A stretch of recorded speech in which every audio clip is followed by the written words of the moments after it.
And if it takes wearing the same shirts every day to give your child a better life, if it takes wearing the same pair of sneakers for years and years, the same pair of sandals for years and years, then so be it. Make those sacrifices so your child is safe and sound.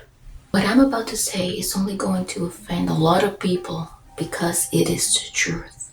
But we have to put a stop to it, and we need to learn and reevaluate what we are actually really doing here. Welcome to Let's Just Stare At. This is Melissa, Terrace Mom. Today we're going to be reacting to the case of Sammy Teusch, and I apologize if I mispronunciate the name. He was a student that was 10 years old and unfortunately passed away due to suicide in his own home in Indiana.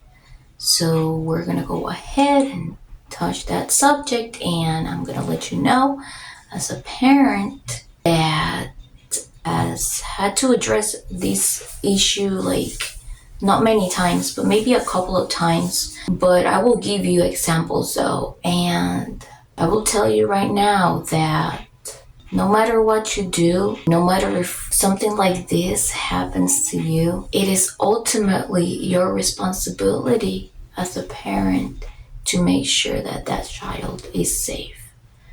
Not the responsibility of a school bus driver or school staff. Let's get to it. So before starting this video, I would like to offer my thoughts and give my condolences to the parents of this child who passed away. And I want to give my disclaimer too. This video will only be for entertainment purposes only. It's not going to be offering professional mental health advice, professional legal advice, professional financial advice, or any kind of professional advice in any matter. What you do is ultimately your own responsibility. What you hear here is only my opinion.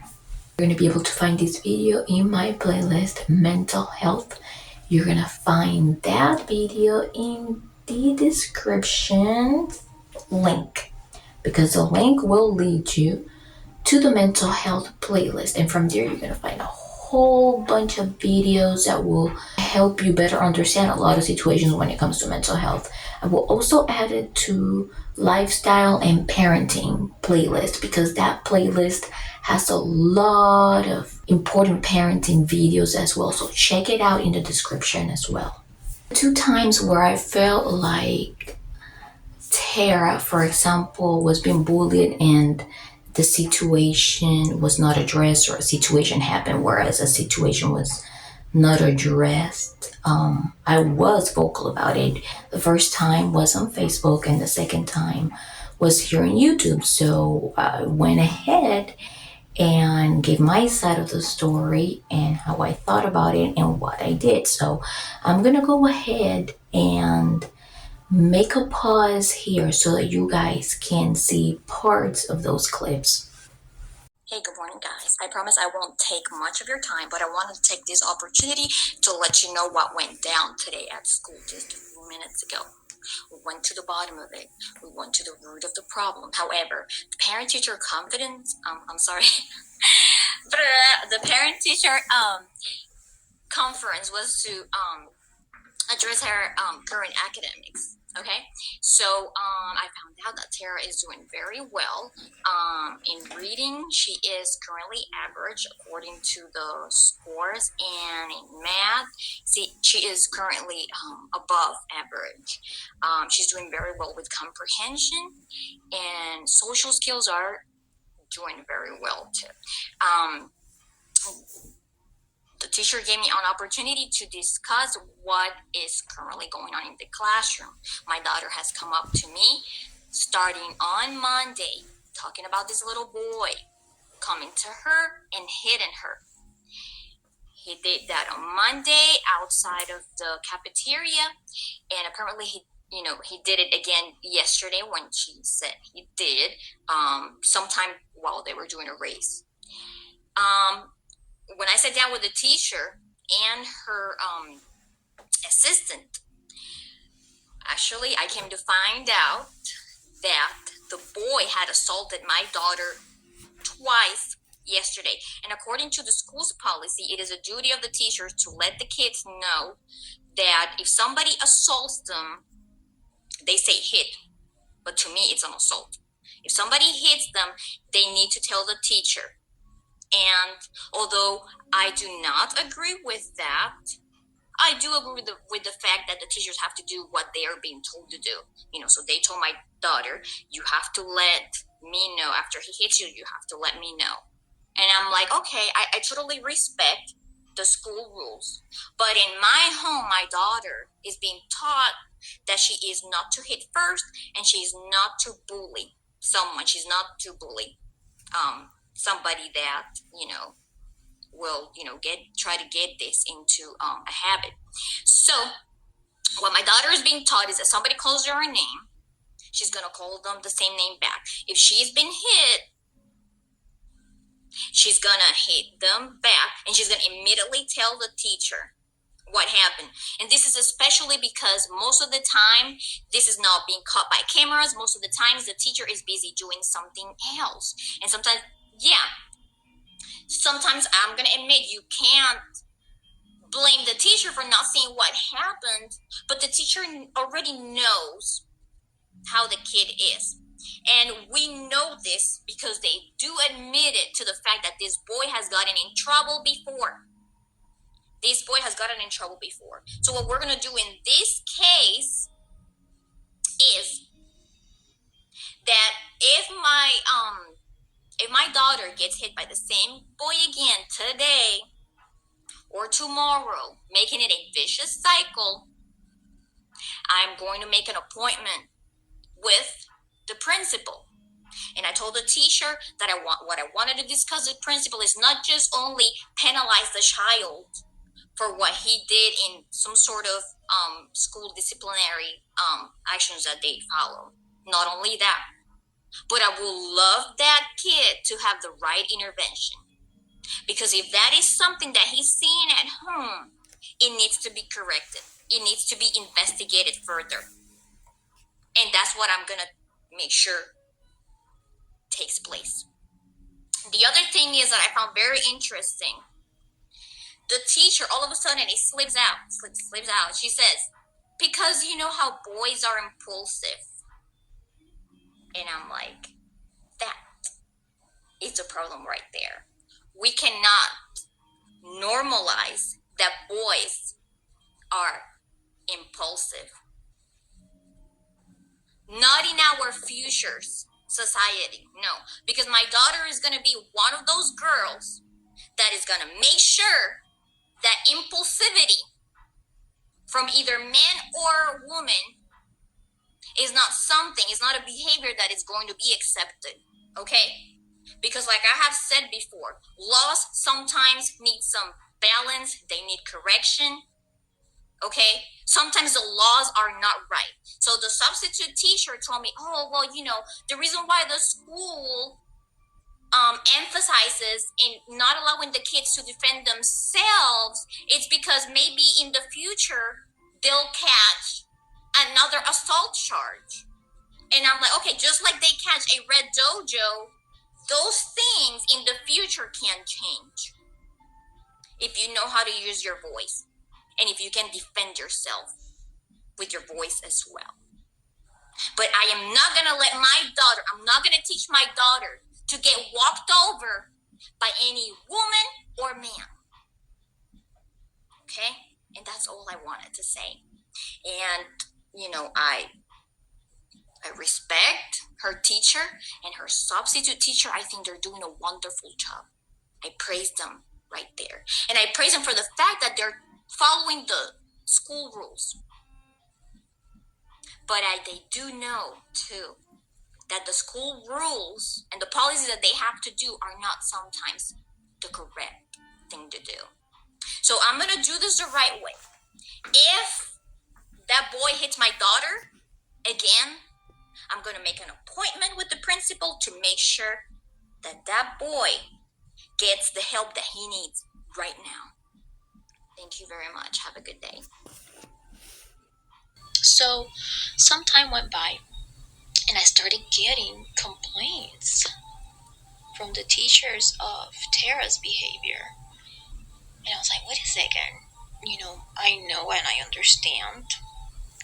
Kids are growing and they're going to do kids things. Sometimes they're going to have, changes in behavior. Sometimes you got to take a look at the root of the problem too.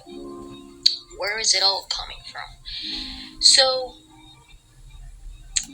I started getting complaints, like, for example, that she was, she kicked somebody's backpack while their backpack was on. And, but, I couldn't, you know, I couldn't hear the backstory, like what happened before. Has she been having any strange encounters with that kid? So that's something that I feel like the teachers would not find time to do. So what I did was I asked, Tara, what happened, and she's like, well, this kid in particular had been teasing me for the last few weeks, and he would say things like, hey, move away or something, or like tease her, and talk to her in a rude way. And I'm like, is this something that I asked Tara, is this something that you brought up to the teacher? And she's like, no, because, you know, they just go like that. And I'm like, well, that's not good that they just, disregard your concerns too. So I, I'm glad that she, apologized to the kid, but I wanted to dig a little deeper and say, hey, what's going on? Because Tara is not usually like that. What's happening with this kid? Let me see if I can, talk to the teacher and see if we can make this better. So I actually asked for a meeting with both of her teachers and the counselor. So we all sat down, and I told my daughter, please don't be afraid to speak up of anything that that has been going on too, because you have a right to speak as well. So apparently there is another kid too that they used to be friends. He started bullying her, and I told, let's name this kid B. Okay, so I told um Tara, about this kid, that had started bullying you as well, the second kid. Why don't you tell the teacher? And she's like, well, in the meeting, I told her, but, she just went like that.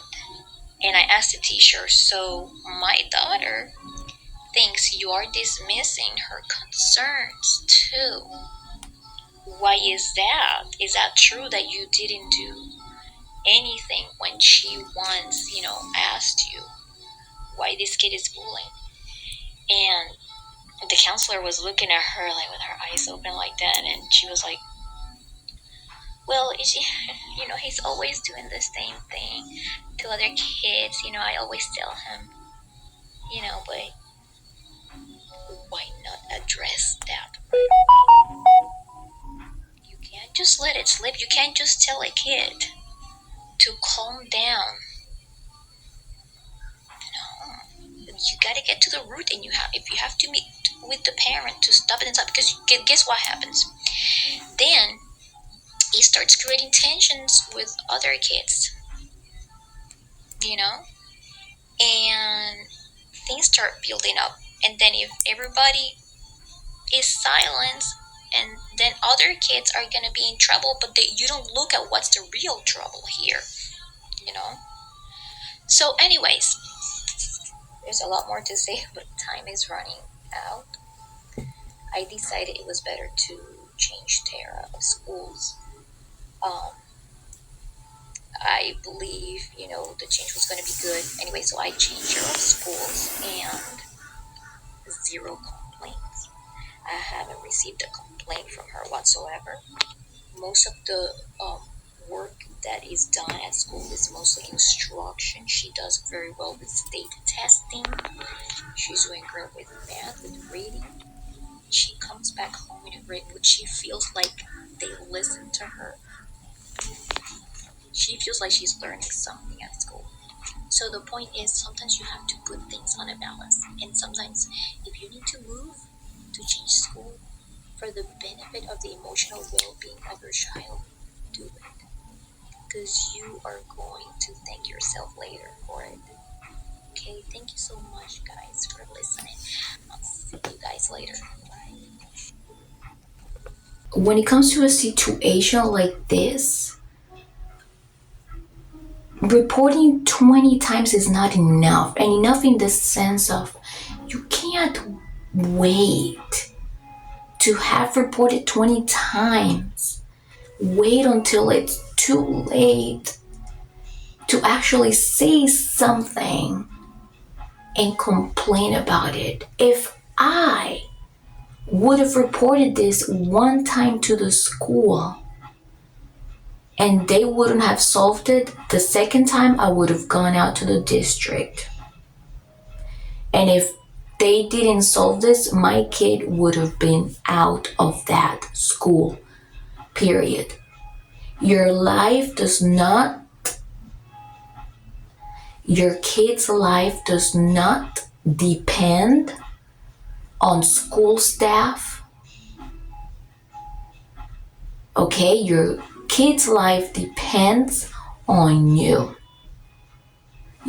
And yes, I do understand that a lot of people have to move away because they are not in time to apply for school choice, which I do not understand the process. Everywhere that I've gone to, I have switched Tara from school, but a lot of people will tell you, well, I have to work and I can't just switch my kid. But what is really more important, your work or your kid's life? And when you really put that on a balance, it really should tell you that your kid will come first. And so in order to be able to save your kid's life, yes, it's going to take a lot of sacrifices. It's going to take up moving if necessary. It's going to take up switching up from a job if you work on site. All right.